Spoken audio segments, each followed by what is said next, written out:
Welcome to the journey of unlocking your dreams through scripting. Let's dive in and explore the power of scripting to manifest your desires.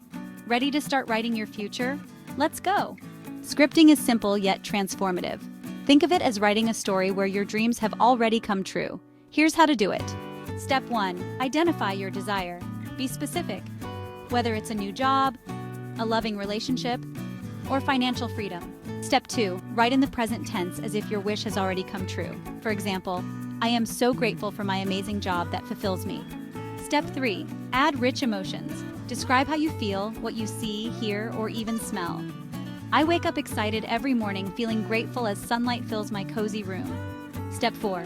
Add gratitude to amplify positivity. Write, I'm thankful for this opportunity and the joy it brings me. Repeat this regularly and read your script with true emotion. This practice aligns your mind and energy, paving the way for your dreams to manifest. Thanks for watching Try Manifest.